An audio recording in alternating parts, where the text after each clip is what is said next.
Just beef pulao खाना चाहते हैं जिसमें ज़बरदस्त सा आरोमा निकलता है तो आप इस रेसिपी को एक बार ज़रूर ट्राई कीजिएगा। इतना ज़्यादा जूसी और मज़ेदार पुलाव बनता है कि आप इसको एक बार बनाएंगे तो हर दावत में आप इसको बनाना पसंद करेंगे। तो जस्ट बीफ पुलाव बनाने के लिए मैंने यहाँ पर 600 ग्राम बीफ का गोश्त ले लिया है। आप देख सकते हैं मैंने गोश्त के साथ यहाँ पर इस तरह से चर्बी भी ली है। तो हम इस पुलाव में इस तरह से चर्बी भी ऐड करेंगे जिससे पुलाव बहुत ही जूसी बनेगा। और यहाँ पर मैंने एक बड़ी हड्डी भी ले ली है तो हड्डी भी हम इसके अंदर ऐड करेंगे। इसका जो फ्लेवर आएगा वो बहुत ही मज़ेदार सा होगा। तो इस पूरे गोश्त को, इस चर्बी को हम इस पतीली के अंदर ऐड कर देते हैं। तो चर्बी की बोटियाँ मैंने इस तरह से आप देख सकते हैं 5 से 6 ली हैं। तो इस तरह से गोश्त के साथ चर्बी चिपकी हुई है तो वो हम इसके अंदर ऐड कर देते हैं। और साथ ही इस तरह से एक बड़ी सी हड्डी भी हम इसके अंदर ऐड करेंगे। इससे हमारा पुलाव बहुत ही मज़ेदार सा बन के तैयार होगा। अब मैंने यहाँ पर एक मीडियम साइज़ की प्याज को इस तरह से रफली कट कर लिया है और 1.5 बंच मैंने यहाँ पर लहसुन का ले लिया है। अगर बड़ा लहसुन का बंच हो तो आप एक ले सकते हैं। 1.5 टेबल स्पून हम इसमें अदरक का पेस्ट ऐड कर देते हैं क्योंकि अदरक बहुत जल्दी इसमें घुलती नहीं है। तो मैंने अदरक का पेस्ट ऐड किया है। यहाँ पर 3 छोटे छोटे दालचीनी के टुकड़े हम इसके अंदर ऐड कर देते हैं। हमारा पुलाव वाइट सा रहे, काला ना हो, तो उसके लिए मैं पोटली के अंदर बाकी के मसाले ऐड करके इसके अंदर ऐड करूँगी।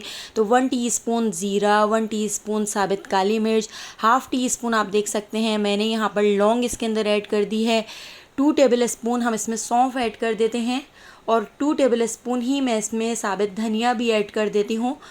और यहाँ पर मैंने 3 छोटी इलायची यानी हरी इलायची भी इसके अंदर ऐड कर दी हैं। 2 हम इसमें बड़ी काली इलायची ऐड कर देते हैं और इस पोटली को अच्छी तरह से हम पैक कर देते हैं। इस तरह से इसकी गिट्ठा लगा देते हैं। तो पोटली को हमने इस तरह से ढीला ढीला सा बना के तैयार कर लिया है और इस पोटली को भी हम इस पतीली के अंदर ऐड कर देंगे। इससे हमारे पुलाव का कलर भी बहुत अच्छा आएगा और हमारा पुलाव बहुत ही खुशबूदार बनकर तैयार होगा। तो इस पोटली को भी मैं इस पतीली के अंदर ऐड कर देती हूँ। अब मैं इसके अंदर ऐड कर देती हूँ 5 गिलास पानी, क्योंकि हम यहाँ पर आधा किलो चावलों के हिसाब से बना रहे हैं। तो यहाँ पर मैंने 5 गिलास इसके अंदर पानी ऐड करके इसको गैस के ऊपर पकने के लिए रख दिया था। तो नमक ऐड करना मैं भूल गई थी तो अभी मैं इसके अंदर 1 टीस्पून नमक ऐड कर देती हूँ और इसको अच्छी तरह से मिक्स कर लेते हैं और इसको कवर करके लो फ्लेम पर 45 to 50 मिनट तक छोड़ देते हैं ताकि हमारा गोश्त 100% कुक हो जाए। तो यहाँ पर मैं आपको चेक कराती हूँ। देखिए गोश्त कितनी अच्छी तरह से कुक हो चुका है, अच्छी तरह से टेंडर हो चुका है। और यहाँ पर यखनी भी आप देख सकते हैं हमारी तकरीबन 4 गिलास के करीब यखनी बच गई है। देखिए गोश्त भी कितनी अच्छी तरह से टेंडर हो चुका है। तो अब मैंने इसको काउंटर के ऊपर थोड़ा सा ठंडा करने के लिए रख दिया था। अब मैं इसके अंदर से ये जो पोटली है इसको भी निकाल लूँगी। इसको भी हम अच्छी तरह से निचोड़ कर डिस्कार्ड कर देंगे। बाकी का जितना भी गोश्त है हम उसको एक अलग प्लेट के अंदर निकाल लेते हैं। तो एक बार आप मेरी इस रेसिपी को ज़रूर ट्राई कीजिएगा, आपको बहुत पसंद आएगी। और अगर आपको रेसिपी अच्छी लग रही हो तो लाइक करना बिल्कुल भी मत भूलिएगा। और अगर रेसिपी अच्छी नहीं लग रही है तो आप इसको डिसलाइक भी कर सकते हैं। तो देखिए इस तरह से सारे गोश्त को हमने एक प्लेट के अंदर निकाल लिया है। अब इस पोटली को भी निकाल कर हम अच्छी तरह से निचोड़ कर इसको डिस्कार्ड कर देंगे। इस बड़ी सी हड्डी को भी निकाल लेते हैं क्योंकि इसका सारा अर्क निकल चुका है। इसके अंदर जो गुली होती है उसको भी हम निकाल लेंगे। तो यहाँ पर देखिए गोश्त भी हमारा तैयार है और यहाँ पर हमारी यखनी भी तैयार है। तो चलिए अब हम पुलाव बनाना शुरू करते हैं।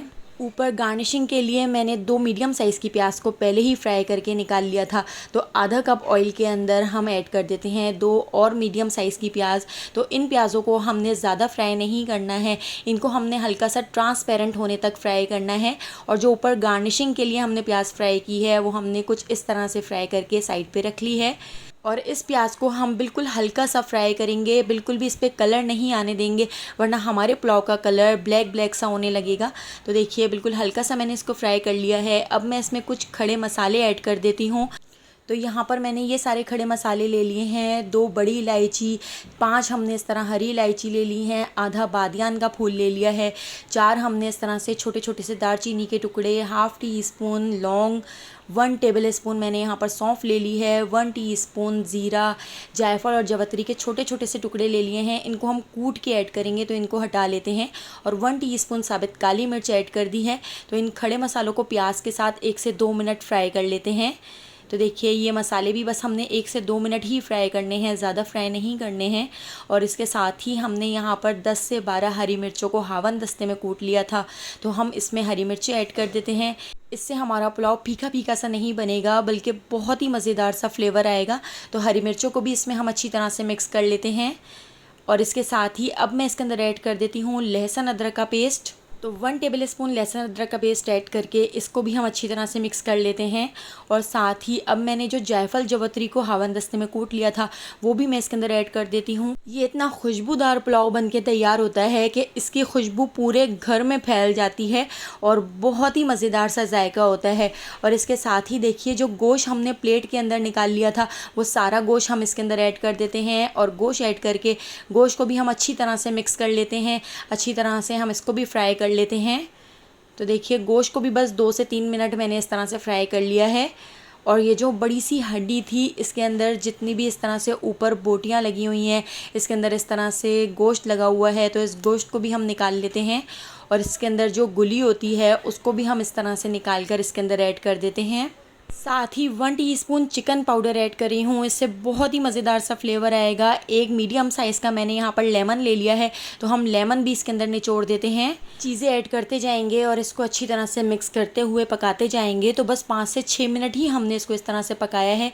नमक थोड़ा कम लग रहा था तो 1 टीस्पून नमक मैंने और ऐड कर दिया है। और यहाँ पर मैंने आधा पाव के करीब दही ले ली है, तो दही भी हम इसके अंदर ऐड कर देते हैं। दही ऐड करके दही को हम इसके अंदर अच्छी तरह से मिक्स कर लेंगे। तो यहाँ पर इसको भूनते हुए 5 से 6 मिनट हो चुके हैं। हमने इसको 5 से 6 मिनट इस तरह से भून लिया है, लेकिन इसका कलर चेंज नहीं होने दिया है। तो अब मैं इसके अंदर ऐड कर देती हूँ यखनी। जो 5 गिलास हमने यखनी बना के तैयार की थी गोश्त की, तो ये सारी बची हुई यखनी हम इसके अंदर ऐड कर देते हैं। तो आप यखनी थोड़ी थोड़ी करके ऐड कीजिएगा, पूरी एक साथ ऐड नहीं कीजिएगा, क्योंकि जब हम इसमें चावल ऐड करेंगे तो उसी वक्त नाप कर हम इसमें यखनी थोड़ी और ऐड कर लेंगे। तो देखिए यखनी को उबाल आने तक पका लेते हैं। और इसके साथ ही हम इसके अंदर ऐड कर देते हैं 5 से 6 इस तरह से हरी मिर्चें। तो यहाँ पर आप देख सकते हैं यखनी को भी अच्छी तरह से बॉयल आना शुरू हो चुका है। अब मैंने यहाँ पर ले लिए हैं आधा किलो बासमती चावल। चावलों को मैंने आधे घंटे पहले धोकर भिगो दिया था, इनको सोक कर लिया था। तो देखिए चावल हमने यहाँ पर कायनात बासमती चावल लिए हैं। आपके पास जो भी बासमती चावल हो आप उनसे ये रेसिपी बना के तैयार कर सकते हैं। तो चावल मैंने इसके अंदर ऐड कर दिए हैं। चावल ऐड करके हम इसका फुल फ्लेम कर देते हैं। तो यहाँ पर जो हमने यखनी ऐड की है वो चावलों से बस 1 इंच ऊपर होनी चाहिए, इससे ज़्यादा ऊपर नहीं होनी चाहिए, वरना चावल बहुत ज़्यादा गल जाएंगे। तो इस तरह से आप चमचे से नाप कर इसको चेक कर सकते हैं। अब यहाँ पर देखिए थोड़ी यखनी इस तरह से बच गई है, तो ये यखनी भी मैं इसके अंदर ऐड कर देती हूँ। और चमचे से आप इस तरह से इसको नाप कर चेक कर सकते हैं। अगर यखनी ख़त्म हो जाए तो थोड़े बहुत पानी की अगर ज़रूरत पड़े तो आप इसमें ऐड कर सकते हैं, लेकिन बस 1 इंच से ज़्यादा ऊपर पानी नहीं होना चाहिए। इसके अंदर थोड़ा सा मुझे नमक कम लग रहा था, तो नमक भी मैंने इसमें ऐड कर दिया है। फुल फ्लेम पर चमचा चलाते हुए हम इसको इस तरह से पका लेते हैं। इसके पानी को और चावलों को हम इतना पका लेंगे कि चावल और पानी का लेवल बिल्कुल बराबर हो जाए।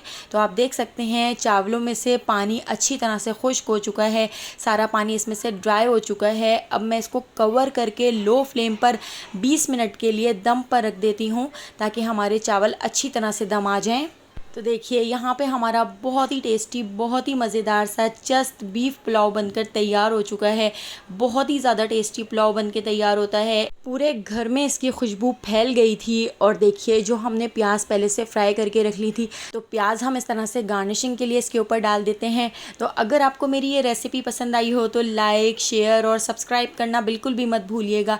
और बेल आइकॉन के नोटिफिकेशन को ज़रूर ऑन कीजिएगा, क्योंकि डेली मैं आपके लिए बहुत ही मज़ेदार सी रेसिपीज़ लेकर आती हूँ। आने वाली वीडियो तक मुझे दीजिए इजाज़त। अल्लाह हाफ़िज़।